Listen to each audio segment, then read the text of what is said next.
that shows you, man, how you can either give up in that moment and say, this is not meant for me, my beats are whack, or you can say, man, this is meant for me. I'm gonna keep getting better. I'm gonna keep networking. I'm gonna keep fighting. And look, I'm gonna get paid for the rest of my life. 1, 2, yeah. Come on. 1, 2, 1, 2, 1, 2. 1, 2, 1, 2, 1, 2. Yes, sir, you are tuned in. This is for the SB 1200, ASR 10s and NPC heroes. This is for the crate digging, loop getting, sound manipulators, the Fruity Loop reasoning machine innovators that pump the bass and frequently freak the kick in a stand till it slaps in your speakers. The sound providers that make sure the song is tight. Shout out to the producers, beats grinding live. Shout out to the producers, beats grinding live. Welcome to the Beats Grinding Life podcast with your host, Siren, a weekly interview podcast with inspiring music producers, where every week you will learn from a different music producer how to potentially take your music career to the next level. What's up, Beat Grinders? This is another episode of Beats Grinding Life, and today we got a special guest with us. We got Curtis King. Curtis King is a producer, songwriter, and engineer out of Houston, Texas. He has had the ability to play various instruments since the age of 11. This talented producer has even been chosen to participate in the San Antonio Orchestra. So to speak, he is a Swiss Army knife. He can do it all. Even though Curtis King has made music in a variety of genres, he is really making a splash in the urban music scene. He has worked with artists such as Bobby Valentino, Rick Ross, Slim Thug, Zero, Mack, Latoiya Williams, and many, many more. Yo, what's up, Curtis King? How you doing, bro? What's good with it, man? I'm doing good. Glad to be here, man. Man, glad to have you up on here, man. You putting in that work, man. So it's an honor to get to talk to you, man, chat with you, and pick your brain for the next half hour. Yeah, man, it's dope, man. I was just telling my homie, we need more of this, man. More producers. We got crazy stories, man. Right, no doubt, man. So I mean, we're often behind the scenes, man, but it's good to be in front, man, and like you said, get to tell the stories and inspire other producers as well. Right, 100. Okay, man. Well, I read a brief intro of you, man. If you want to let the fans and the beat grinders know a little more about yourself, man, here's your opportunity. Let them know. Well, shoot, man, just like what you said, I play multiple instruments. Started playing drums, at a very early age, of 8 to 10. In church, of course. My mom was a minister. I grew up in the church every Sunday, choir rehearsal every Wednesday, Bible study. So that lifestyle kind of, developed a really good work ethic, because I had to do something every week, twice a week. Playing the drums led to playing the keyboard in the church. Playing the keyboard led to the organ, and joining the high school and the junior high band, Dope. And so from there, man, it's just I kept going. I love the sound of the drums, but I wanted to learn how to put those sounds together and actually make music. Dope. And it's kind of how I got started. But just like you said, man, I'm a producer, a musician, a writer, and just a businessman, and all. Dope. Okay, man. All right. Well, man, it sounds like we got to know how you got into music and how you got to play instruments, and that was through the church. You said that you were grinding. You were there every single week, 2 times a week, putting in that work, man. But what made you want to become a music producer as far as hip hop and R&B production? Man, to be totally honest with you, it just always felt like something was leading me in that direction. I was in band, of course, and I was always competitive, man. I always wanted to be first chair. I played snare drum, I played mallets, timpanis, a lot of different things, but that putting those different sounds together, like the mallets and the timpanis and the snare drum and the bells, putting those sounds together, it was so intriguing to me. It wasn't enough just playing one instrument. Right. It was always intriguing that I can take these mallets, these timpanis, the snare drum, these auxiliaries, and make different sounds, all together. Nice. And so I think that's what really led me to wanting to know more about production, because it's just the different instruments are already intriguing, but when you put them together, that's when you can really create a monster. You know what I'm saying? I think that the excitement behind being able to take multiple sounds and actually create your own vibe, that has always been intriguing to me since that first time I started playing drums. So nice. Okay. Yeah. So would you say that drums are your best instrument that you play? Yep, I would say that's my first. I don't think I mastered it, but I actually took time to learn a lot of different instruments. Okay. But drums, I would say, it was my first instrument ever. So I did spend a lot more time on the drums, and I think that's one thing that I feel more comfortable with. The drums and the keyboard. Okay. All right. Well, Yep. Well, we know that you started off with the drums. That was your first instrument, but what was your first piece of production software or hardware equipment that you started off with when you were making beats? Man, I started off with an old Yamaha keyboard. I can't remember the model number, but it was an old keyboard that my band director gave me. Okay. Right, he gave it to me right before I went to college, and it was you couldn't actually sequence on it. You had to hook it up to a keyboard. A computer. Okay. But you can still play with it out loud as well. So you can kind of do both, kind of like the old Casio keyboards. Okay. You can kind of do both, play out loud, and you can hook it up to to a computer. And that's kind of how the first equipment I started using, because we had to use keyboards in one of the classes I took in college. Okay. And I would bring my own personal keyboard into the school. Everybody had the same keyboard, but I would bring my own keyboard in and connect it to my computer in class, so that I can use the different sounds inside of that keyboard. And that's kind of the first piece of equipment I ever started looping music on. Okay. I couldn't remember the software we used in college. I was going to ask you what software too. That was my next question. But, man, I can't remember the software. I know it wasn't nothing close to Logic or Ableton, all of the dope stuff that's out right now. Right. It was something that my teacher had used for that particular class. Okay. Yeah. Okay. Well, who were some of the producers that inspired you to get started in music production? Man, I would say for sure Dre, man. I always been a huge fan of the West Coast and the East Coast, so definitely a fan of people like Dilla, Okay. Definitely a fan of Kanye, so producers like that, man, people like the Underdogs, right, who produce big records for Michael Jackson, all kind of people, Tim and Bob, all of those producers, man, really, Brian Michael Cox, I can go on. Okay. A lot of producers really inspired me, man, from all different spectrums of music. Right. Nice. That's what's up, man. So it sounds like you got a long list of producers, but each one for different reasons. Right, exactly. Okay. Yep. Nice. That's what's up, man. All right, man. Well, here on Beats Grinding Life, man, we are here to praise you because, you're a dope producer. We want to learn as much as we can from you. But one of the things that we want to learn from you, man, are the hard times that you've had to go through. Now, we know that every road isn't paved with gold, man, and we know that, every producer has had hard times on their way to success. So, man, if you can tell us just a major setback or a failure that you've had that you were able to bounce back from, so that maybe we can learn from them and we can avoid those mistakes or those setbacks, that'd be cool, man. Do you have any? Man, do I?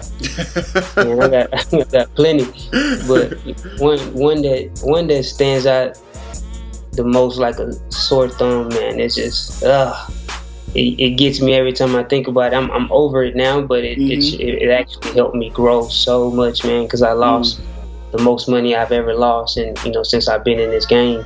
But it was a situation with a guy. We were both growing together and working together and trying to help take each other to the next level. He had some connections, and I had a few connections. It's just supposedly his connection was, I never say his name like that, but his connection was with, a pretty big name, Jamie Foxx.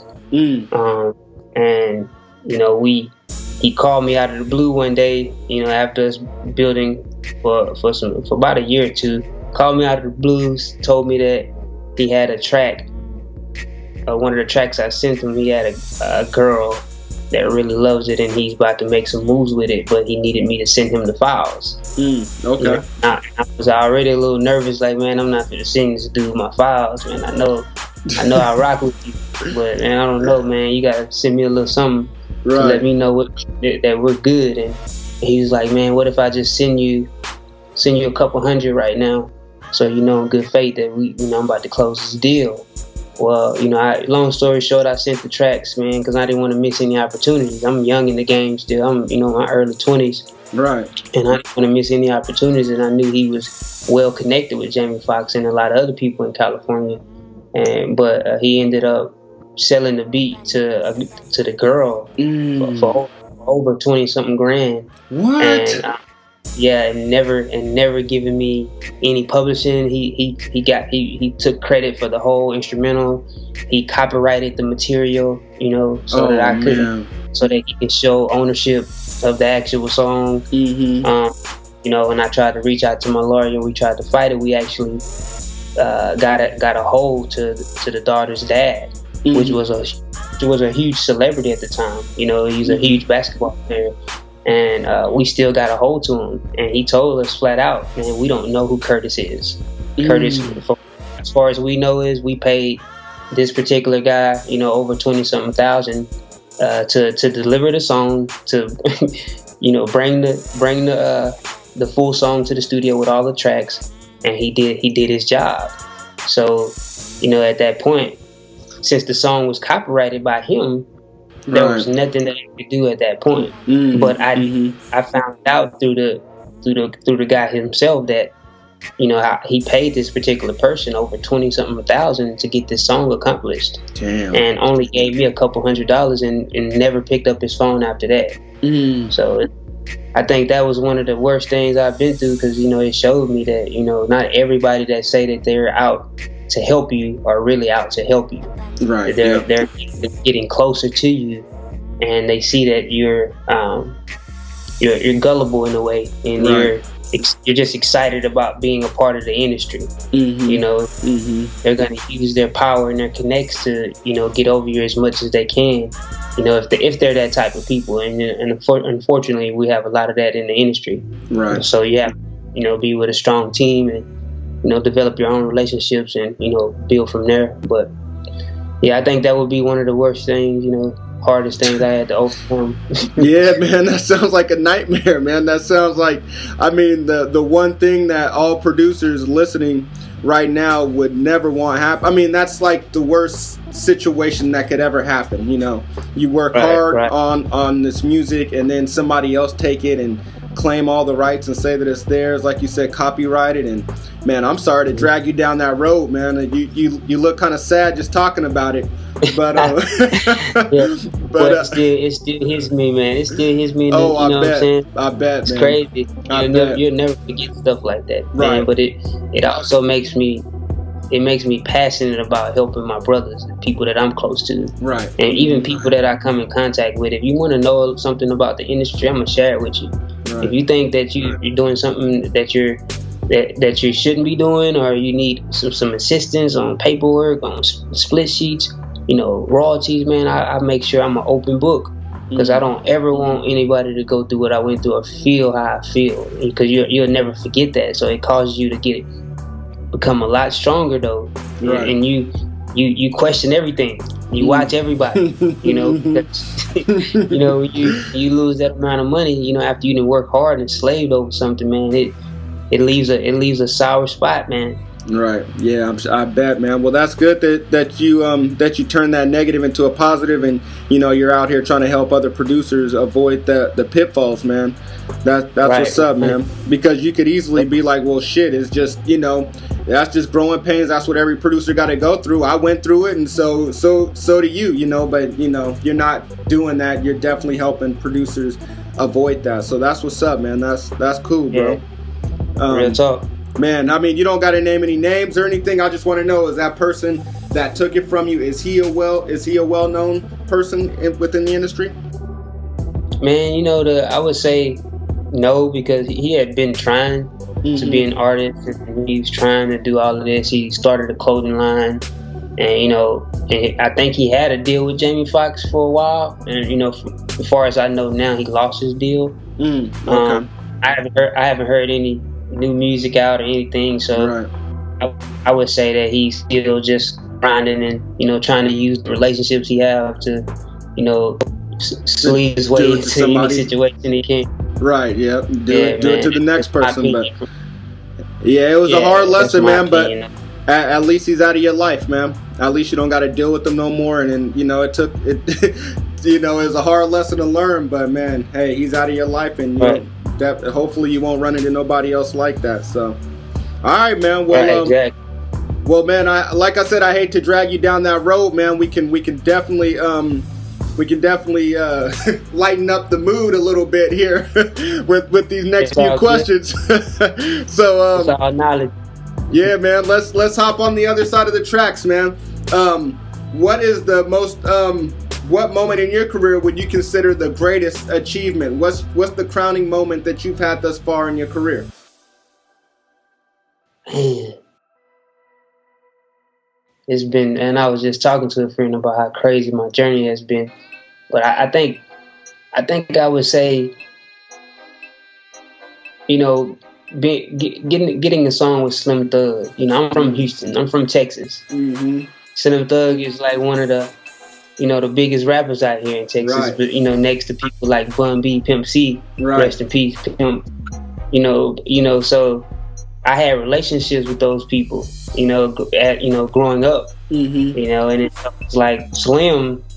I remember I was working with a gospel rapper out of Houston, pretty big gospel rapper by the name of Lil Raz, okay, New Wine, and they were taking me and teaching me how to work the MPC for the first time. I always had a little talent in rhythm, so they was teaching me how to do certain things. And one time, Slim Thug was in the studio, and I tried to play some of my beats while he was chilling. Mm-hmm. I kind of snuck over to the board and started kind of randomly playing beats out loud. Trying not to be too subtle, like. And Slim said, "Man, whatever that is, somebody need to turn that off. That's trash." I'm like that. Man, I just remember how I felt, like, oh man. So I think one of the engineers turned it off. I don't even remember who turned it off, but I know somebody turned it off. Mm-hmm. And fast forward now, 2000, and I think was it 2012, mm-hmm. 2013.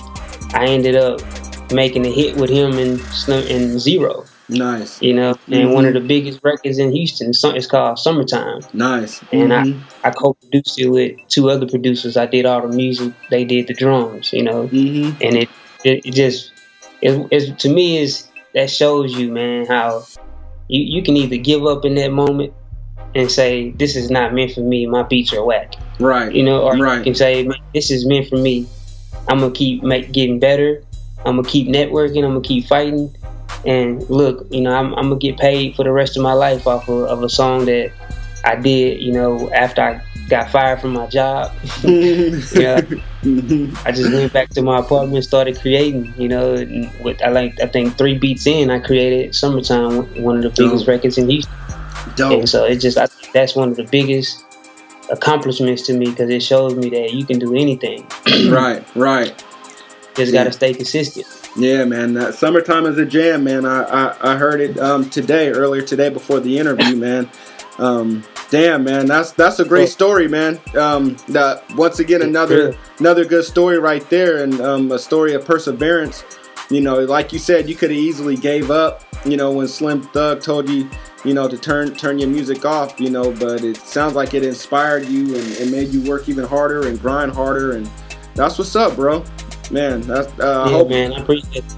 Hope all the listeners definitely take note, man, you know, and it's not about where you are now, you know, it's about what you're becoming, you know, so. Right. You got to stay on your journey, man. Mm-hmm. Okay, that's what's up, man. Well, man, somebody like you, man, man, we aspire to be like you because, you know, you've come a long way, and, you know, you've done some hits with some pretty big artists, man. And so, and we know in order to be like the greats, in order to be like the best, we have to do what the best do. And so we want to know, man, what do you do in a typical day? How is your day set up? So that way we can set our day up for success, so that we can model our day after yours. Man, to be totally honest with you, I've been trying to sacrifice more of my time and into meditation. Okay. I get up in the morning. You know, right now I'm a part of a 21-day meditation seminar, should you say, where every day is a different type of moment you should reflect on, and something you can write into your journal. And you take about 15 to 20 minutes out of your day to do this every day. And I think that, and just my faith in God, and just my faith in my grind, man, my vision has really, those are things that I have to get up and do and think about every morning. You know, I have to get up and meditate and give time to my vision, so that it helps me. It helps me clear my mind, so that I know exactly what I can remind myself of what I'm doing every day and why I'm doing it. So that before any music, you know, that before I listen to any type of songs, you know, most people just they get motivated off of music. You know, they got to put on some music, but I get motivated off of wisdom and knowledge and peace, and you know, finding myself. You know, I'm trying to, you know, learn as much as I need to learn about who I am every day. And I think the more I learn about myself, the closer I get to, you know, my destiny and my visions.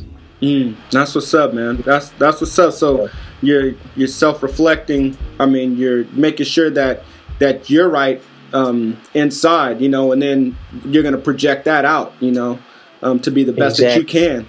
That's what's up, man. So you said you're on a 20. I want to mention this, man. A good speaker by the name of Dr. Miles, he once said, your character protects your gift. A lot of people like to say, my gift makes room for me, in which it will. But you have to protect your gift, and the only thing that can protect your gift is your character. So if you're not focusing on becoming a better person every day, I don't care how talented you are, somebody's going to take advantage of it. Somebody's going to misuse you. That gift could lead you the wrong way eventually, because you're so trapped into the gift. You're so caught up into the gift, when you really should be caught up into protecting your character, building your character. Right. You understand what I'm saying? So I just want to add that, because that's so important to me. It always hits me, man. Damn, that's what's up, man. That's what's up. Well, thank you for that, man. You said that you're on a 21-day journey. How many days are you into it? Oh, it's 9 days so far. Okay. I don't know if you heard of Deepak, and of course you've heard of Oprah. They Oprah and this guy named Deepak, they put together this little 21-day meditation seminar. Okay. Where every day they send you something to reflect on, and so we're in day 9 right now. That's what's up, man. Have you noticed any changes since you started meditating? Yeah, absolutely, man. You know, you kind of, it helps you balance yourself, you know. In the grind, man, you know, every producer can relate to this, man. We're in the studio 24/7. Where this is what we eat, breathe. You know, everything we do is, you know, revolved around creating music and grinding. Right. So at some point, you're gonna steady keep pouring your cup out, you know, into this music industry. You're pouring everything that you have in your cup, should I say, out into the industry. So eventually you need to refill your cup. Right. Yep. And so I'd rather refill my cup with something that's going to strengthen my character and strengthen me as a man to continue to go through what I'm going through and what I'm chasing. You know, I'm chasing history, I'm chasing this dream, but while I'm chasing it, I need something to refuel me. You know, I need gas. So I think that's why I believe I can see the difference. You know, because I'm giving more time into balancing my lifestyle and, you know, making sure I'm right as a man first before anything. You know, before anything, any grind, any dream, I need to make sure I'm right as a man. So yeah, I've definitely seen a difference in meditating. Dope, man, dope. And that's funny that you brought up gas, because the analogy I was gonna say is, you know, NASCAR. You know, hey, those guys are in a race. You know, they're trying to get to the finish line. They're trying to win, but they got to make a pit stop. You know, you got to slow down and you got to make that pit stop so you can get back and you can go and you can win the race. You know, so that's good. That's what's up. That. Yeah, man. Okay, man. Well, after you meditate, what else are you doing throughout the day? You said it is studio 24 hours. Is it that once you're done meditating, or is there anything in between? Are you taking breaks? Are you doing anything like that, or? Yeah, man. I put my time in the gym and my health. You know, I'm making sure I'm eating better these days. I'm making sure I get a consistent, at least. Sometimes if I'm going hard, I'm 4 times a week in the studio. I mean, in the gym. Excuse me. But if I'm extremely busy, I'm at least 2 to 3 days a week.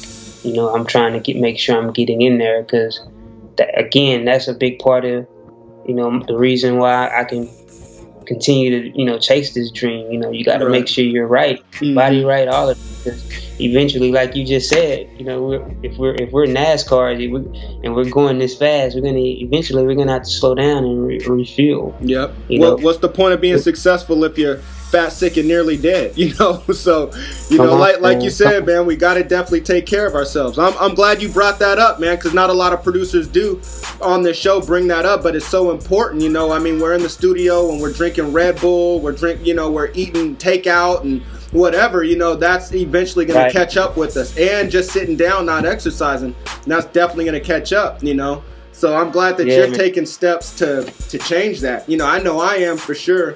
And I hope that the listeners listening, you know, definitely try to do the same, you know. So that's real. Okay.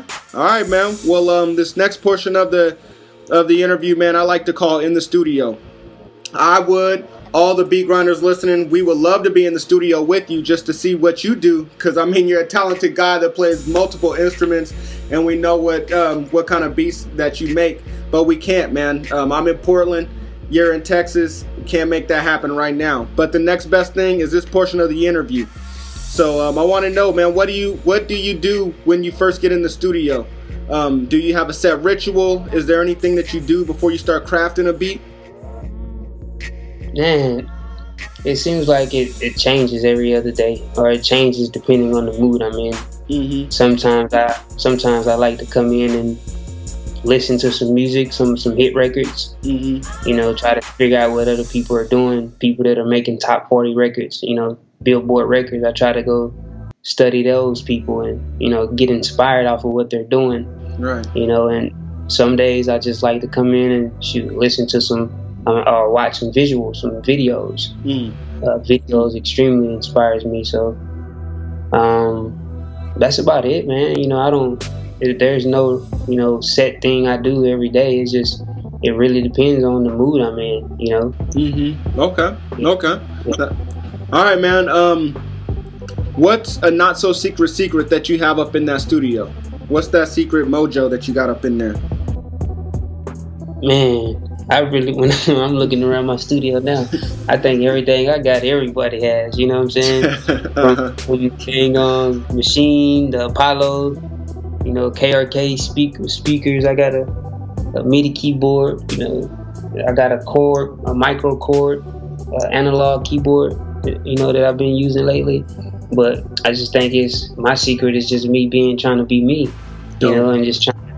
I like to create sounds on my own with my partner. You know, shout out to Joe Diaz. You know, I'll talk about him. get out of here. But he's definitely a genius at creating sounds and guitar, and you know, just a really good guy, very talented guy. But that's one of my secrets too. You know, my partner. Nice. And I was just talking about how sometimes you got to learn how to put your ego aside, man. Build with people. You know, I was the type of person who loved to build by myself. Right. I was more comfortable that way, but lately I've been, you know, developing more of a work ethic of creating with people. You know what I'm saying? And just letting them lead me too. You know? Yeah. So yeah, because I mean you're a talented guy. You know what I'm saying? And I'm sure that some ego came with that. You know, I'm sure that you figured you could knock every record out on your own because you can, you know, but that's cool that you pushed your ego to the side, because it's all about results, you know, and somebody can bring something that you can't, that you never thought of, you know. So right. That's, exactly, man. That's what's up. I'm definitely learning how to do that myself. You know, it's I had that same ego, you know, but I'm seeing a lot of people team up to make songs, and seems like that's the way to go. So yeah, man, ain't nothing wrong with collaborating, man. No doubt, man. Okay. All right, man. So what's all in your toolbox? I know that you named a few things, but what all do you got in the studio? Yeah, you know, like I said, the machine. I love the machine. That's my baby. I got the micro chord analog keyboard. That's an old keyboard. You know, Neptune used to use that back in the day, and a lot of people still use it today. But it's dope. You know, you can also do the top box deal, you know, with it, hook the microphone up to it, all of that. Nice. But other than that, man, just keyboard. I got an acoustic guitar. Okay. I got a few guitar pedals that I can run sounds through, play around. But for the most part, man, just a lot of plugins, a lot of sample kits. Okay. You know, things like that. Yeah. Nice. Okay. Well, Beat Grinders, everything that he mentioned just now and a little earlier that's in the studio, I'm definitely going to have in the show notes. So just look up Curtis King on the website, and I'll have a list of everything that he just listed. So you can check all that out. So, okay, man. Well, this next portion of the interview I like to call In the Mix. We're going to move a little faster. It's rapid fire. But if you need to take your time, please do, because I want the answers to be well thought out. So, you ready? Right. Yeah. Okay. Do you prefer using samples or making beats without samples? I prefer using samples. Okay. What's your opinion on selling and leasing beats online? Oh, were you going to say something? Yeah, I mean, I was going to say I prefer using samples. You know, samples, they help start the vibe. You know, and although I can play keyboard and I can play drums and bass, but I still like the idea of a dope sample, you know, because it helps you think of a direction to go, and then you can just take that direction and, you know, do your own thing with it, and make it your own sound. Right. Okay, that's what's up, man. And that's a tip. That's a tip. And actually, a lot of producers in these interviews have been saying that they start off with samples and then they take the samples out and they build around it. So. Yep. It's smart. All right, man. What's your opinion on selling and leasing beats online? Man, I go back and forth with that all the time because it's such a it's crowded and it's confusing in a way to me. So I would say my opinion at this point is I'd rather stay away from it from a while until I can figure out, you know, the best business solution, you know, the best way to run the business when it comes to that. So for me, I just think it's something that I'd rather stay away from for right at this moment. Okay, I like the way you put that. It is pretty crowded right now. A lot of people are doing it. So yeah, a lot of people are doing it, man, and it kind of puts you in that pool of those same type of producers, right? You know, it's nothing, no shade to those producers, you know, because I know some producers that are really making a living off of it, you know. Right. I salute those producers, man, but I'm just saying I've been going back and forth with it. You know, I like to be exclusive and, you know, kind of like to work with my relationships, work behind the scenes with my relationships as opposed to trying to lease a whole bunch of beats out there, you know. Right. I feel that, man. Okay. Well, a plugin that you think every producer should have in their arsenal?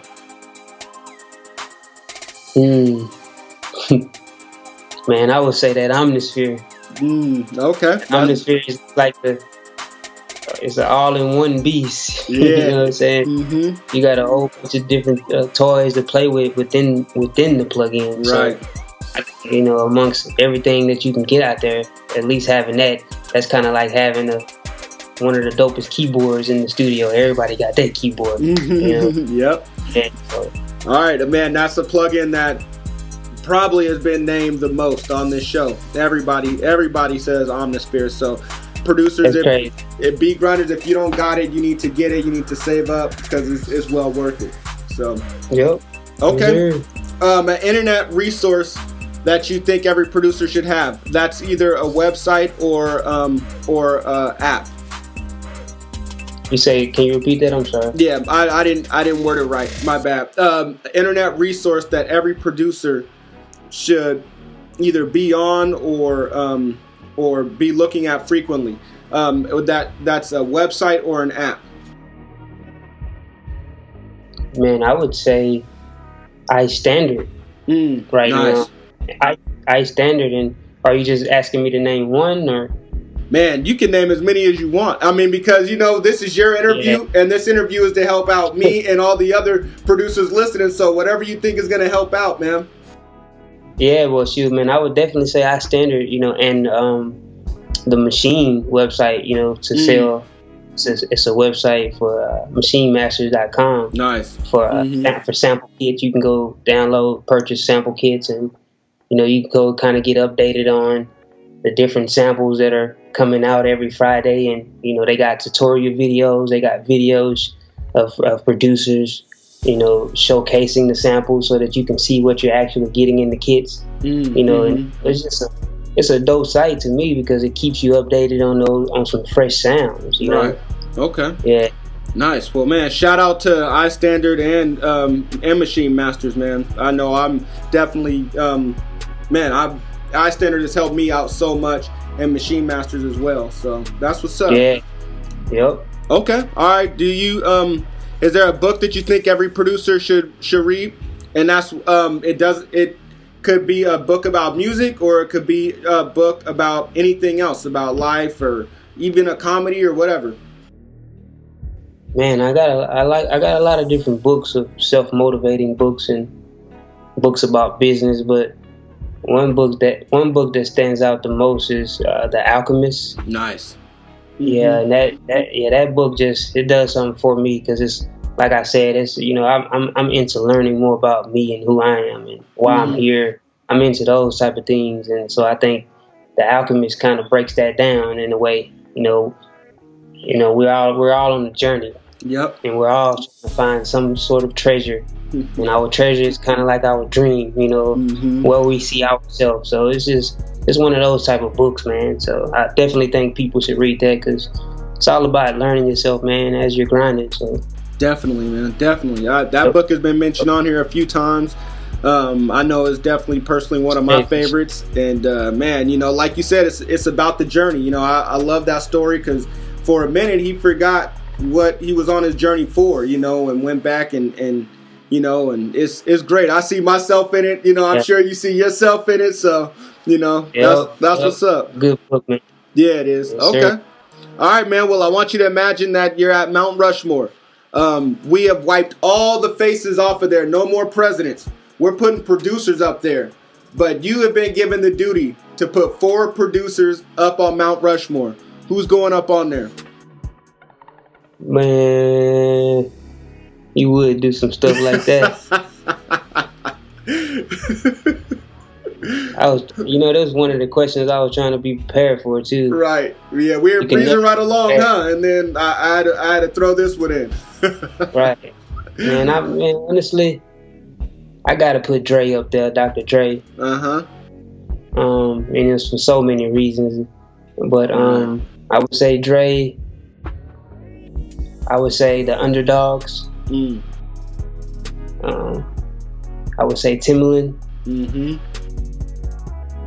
And I would say Pharrell. Nice. Nice. That's a good mix right there, man. I mean, yeah, man. I think, and it's so many though. And it's hard. Right. but I would definitely, those 4 come to mind. Yeah, I don't think anybody would even be mad at you for that. I don't think anybody would put up a fight. Like you said, there's so many others that could go up there, but I mean, those 4 right there are, I mean, how can you argue with that? You know, so yeah, they tough. All those dudes are solidified. All of them are solidified and then put up major hits. So, yep. Okay. They're tough. All right, man. Well, this one, man, it's kind of a crazy question. But I gotta ask it, man. I want to know, what's the perfect studio session to you? If you had in your studio right now one artist, a co-producer, an engineer, and a random person, anybody on the earth, who would those 4 people be to make the perfect studio session? If I can put all 4 people together in one session? Yep. Along with yourself. Man. Writers and all, right? Yep. Artist, producer, engineer, random person. That random person can be anybody, you know, involved in music or not. Man, I would say definitely my partner, Joe Diaz. Not just because he's my partner, but I gotta have him now. You know, once you connect with somebody and it works, I'm pretty sure it's the same thing the Neptunes felt when Chad and Pharrell linked up. Right. That's how my brother Joe Diaz is. You know, we work. It's a good marriage. You know what I'm saying? Nice. So it's like I gotta have him. You know, and I would say, you know, it's so many big people I can name, but you know, I would rather say people like the people I'm rocking with now, like Purple K. He's a dope engineer, man. You know, up and coming and doing some dope things. Nice. But I would definitely have him because he has that ear for mixing, man. He knows how things should sound, and then he helps keep the creativity going. You know. Nice. Okay. I would say, you know, the third person I would say, a dope artist, a dope writer, and that would be Y2, the new artist I'm working with. You know, originally from Austin, but he's based out of LA right now. Okay. So I'll definitely have him. And to mix it up, I have somebody like Mickey Shallow. She's another dope writer, you know, and a singer based out of LA. She used to be signed to Dark Child. Okay. I think that'll be my ideal session. Okay. So I gotta ask you, has this dream session happened before? No, man. With a few people. Joe, like I said, me and Joe Diaz, we create all the time. We have FaceTime sessions, man. We always create. We in 2 different cities, but we create still. We make dope music over FaceTime. You know, that's just how good the vibe is and the chemistry. That's what's up. You know, and me and Y2, we've worked. You know, I go out to LA from time to time and work out of the studio with him. But having all of those guys in one room, right. I haven't did that. I just did a record with Mickey Shallow. You know, and I'm always getting my homie Purple K, the engineer and beat maker, to mix some things for me. But I haven't had all those guys under the same roof together. Right. The day I can make that happen is just time, but the day I can make that happen, that's gonna make me one happy guy. I feel that, man. I feel that. Well, I can't wait to hear what you guys make, man. Yeah, appreciate it. Yeah, okay, man. All right, well, what's your favorite song that you've ever produced?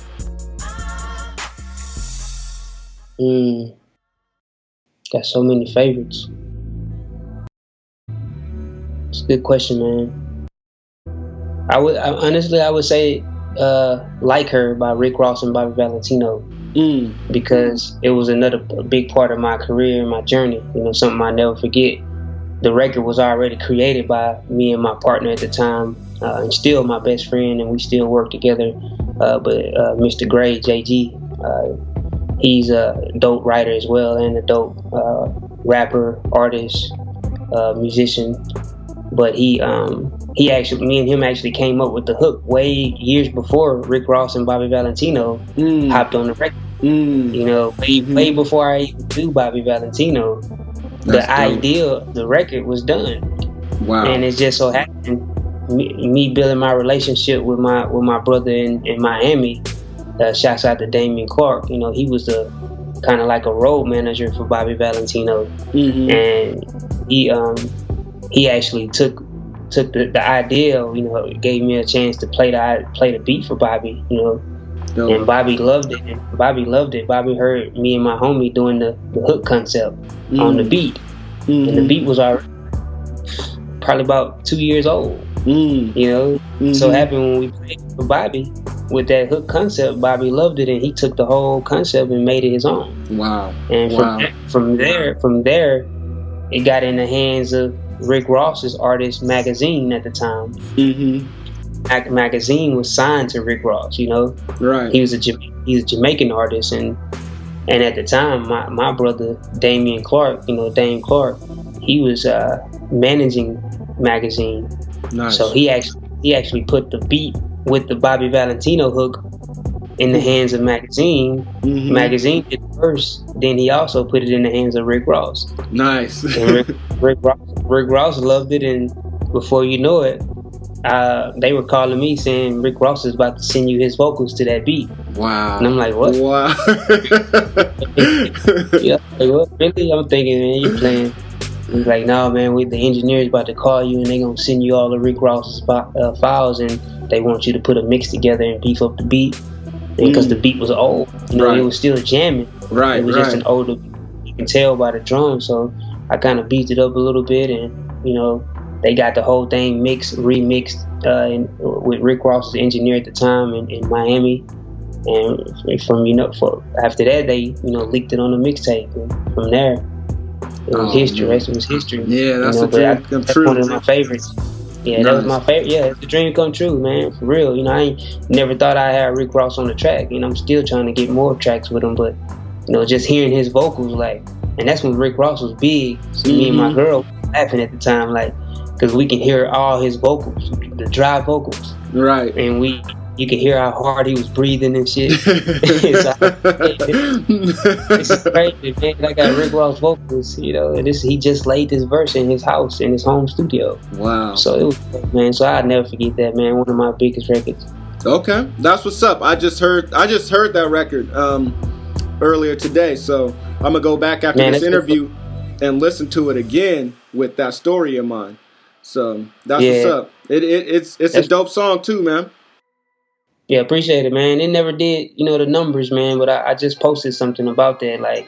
Not everything is going to do the numbers you want it to do, man. You just got to keep enjoying the fact that, you were blessed to be a part of a record like that. Right. Yep. And, a lot of people heard it on YouTube. A lot of people heard it on, magazines, mixtape. And that's still a win under my belt. That's still an accomplishment for me. And I used to get down man, it wasn't a gold record, or it didn't make Billboard. And it's not doing the numbers that I would like it to do, but you got to be thankful and excited that not everybody got that opportunity. Yeah, that's a part of your story. So be thankful, man. You got a record with Rick Ross. You can forever tell somebody you got a record with Rick Ross, man. So yeah, that is for sure. And Bobby Valentino and magazine. So that's what's up, exactly. Man. Okay. Yes, sir. All right, man. Well, what's an album besides one that you worked on that you recommend every producer listen to, and why?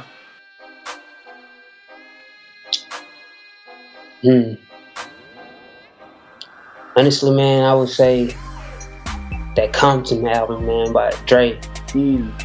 That album, to me, it showed not only musicianship, it was an innovative album because the mixing was innovative. The mixing was out of this world. The effects that he used on some of the voices, it was like a movie. If you listen to the whole thing through, you never want to stop. You never want to press pause. You don't ever want to stop it, in my opinion, because it leaves you open to. It leaves you excited to hear what's next. Right. With the way Dr. Dre composed that whole project, man. And him and his team with Anderson .Paak, everybody that was a part of it. Yep. I think every producer should study that, man. Because he not one time did he use a lot of 808s and some of the same. Most of us get caught up in from time to time. There's nothing wrong with it, but sometimes you got to break out of that. And I think Dr. Dre showed people why he's Dr. Dre. You know, right. It did sound different, but it was still current and fresh.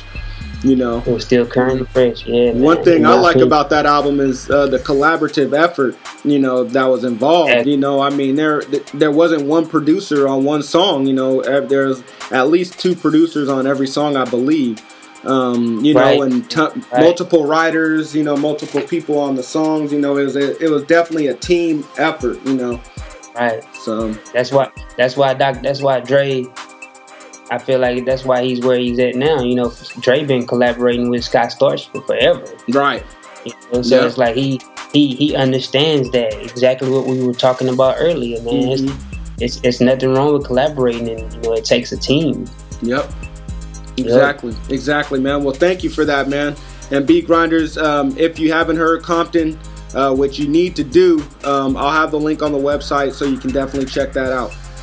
Okay, man. Well, this is another crazy question, man. Sorry to keep throwing these curveballs at you, man. But I'm pretty sure you can knock this one out the park. If you woke up tomorrow and you lost everything that you had except for your knowledge and $1,000, so that's all your contacts, all your equipment, everything, man, except for, like I said, the knowledge, $1,000, the clothes on your back. What would you do in the next week to restart your career?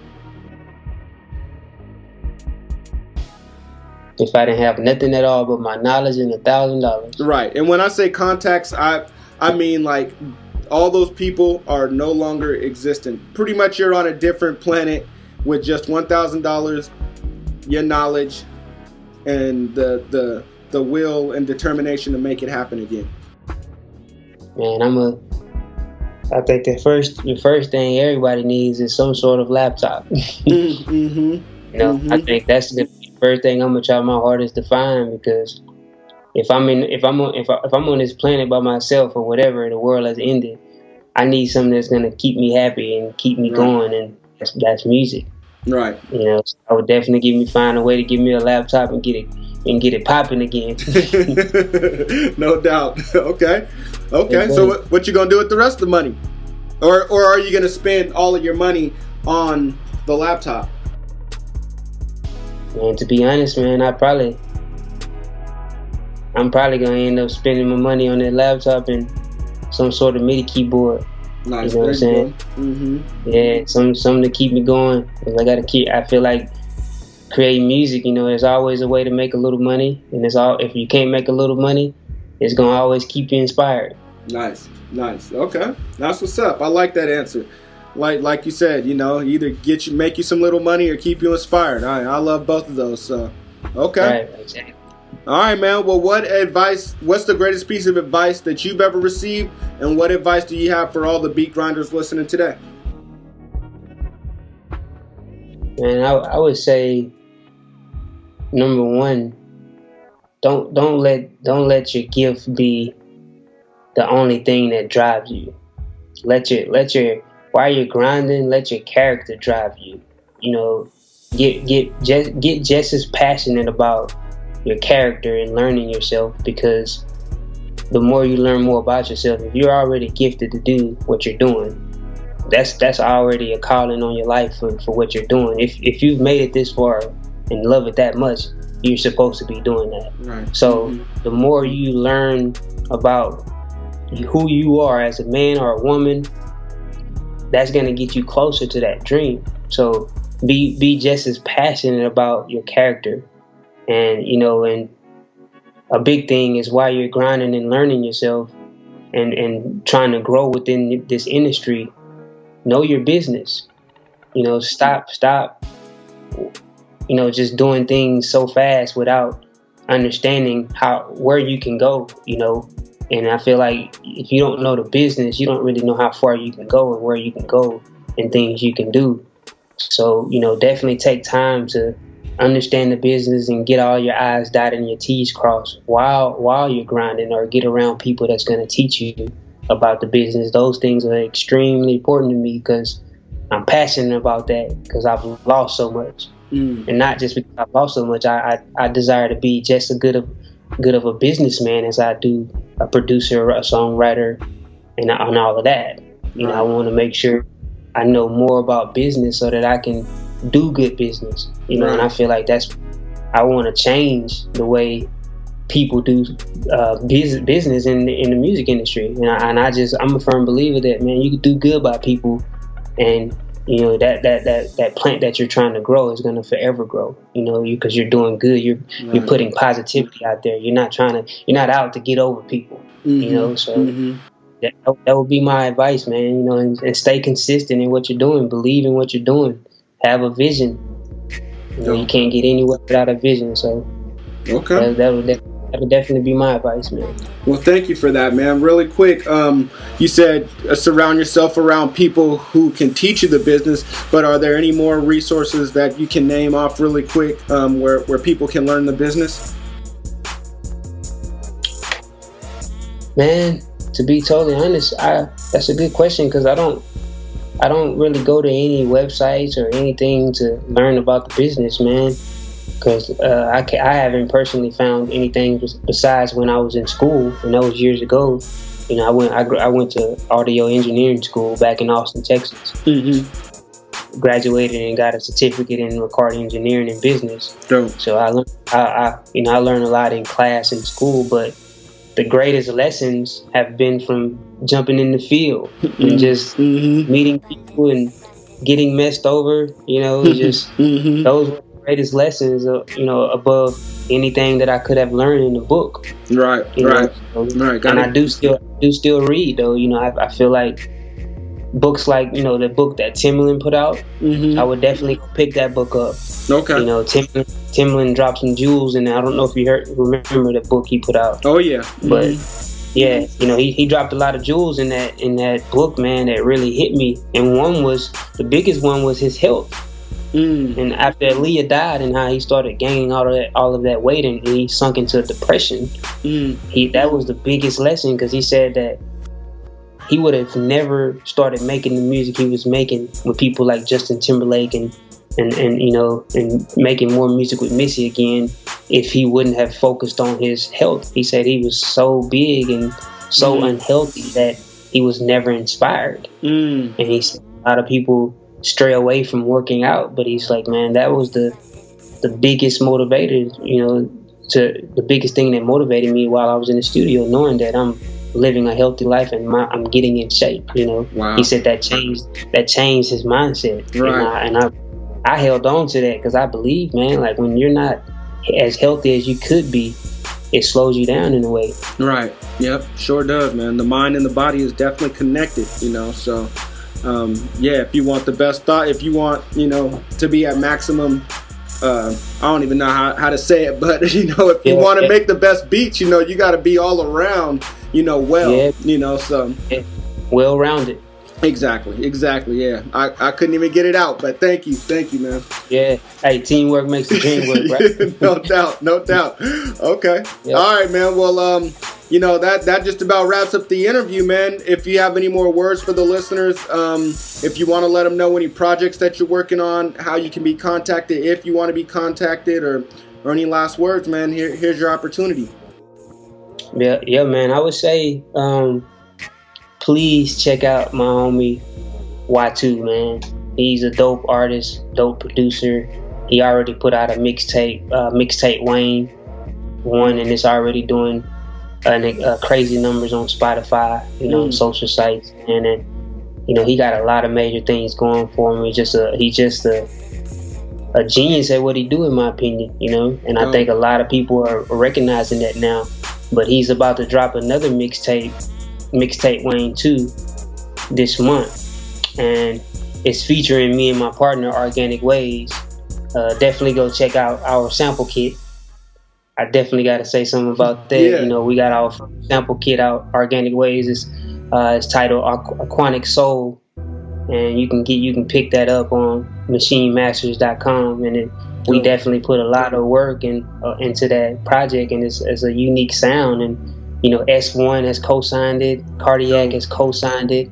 You know, a lot of producers have co-signed it and loved it. Super Mario, he produced Ice Melts on Drake's latest album, More Life. He co-produced Ice Melts with S1. and they both love our sample kit. And this was our first sample kit that me and Joe Diaz created. We go by Organic Waves. Okay. And it's just, man, we've connected, me and Joe. It's just been a crazy, it's been moving fast for what we're trying to do and what we're trying to put out into the music industry, the vibes we're trying to put out. So I would say definitely go cop that on machinemasters.com and check out my homie Y2. Follow him on Instagram. You can get a lot of more information about the mixtape. Is it the letter Y and the number 2? Yeah, but his actual page is Aset. It's definitely spelled weird, but it's you can look him up at Y2 Hero, Y2HERU. Okay. That's his actual Instagram. Cool. Well, I'll definitely look him up on Instagram. I just found him on Apple Music, so and just saved the album, so I'll definitely listen to that. So yeah, check out Akon. That's the record me and my partner produced, Organic Waves, Akon. Okay, that's what's up. And yeah, I'll definitely check that out. All of y'all check that out. Beat Grinders, check that out. Go to Machine Masters, get Organic Waves sound kit. Yeah, man, King Curtis is doing big things. Y'all better jump on the wave while you can. So, all right, man. Well, all right, man. Well, thank you for definitely taking part in this interview, being a part of the Beats Grinding Life. We appreciate it, man. You definitely spread some knowledge, man. And I always say, every guest that comes on here is a mentor of mine for the week and all the Beat Grinders. So, Beat Grinders, you have been mentored by Curtis King for the week. And you guys have a great week. Keep grinding. Peace. Keep doing your thing, man. This is definitely dope.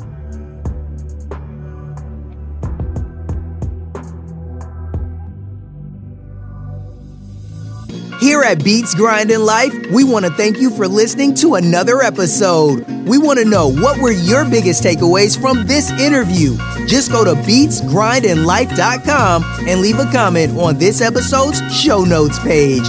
Also, while you are there, go subscribe to the podcast on iTunes. Just click the little button that says subscribe. If you could, please leave a rating and review.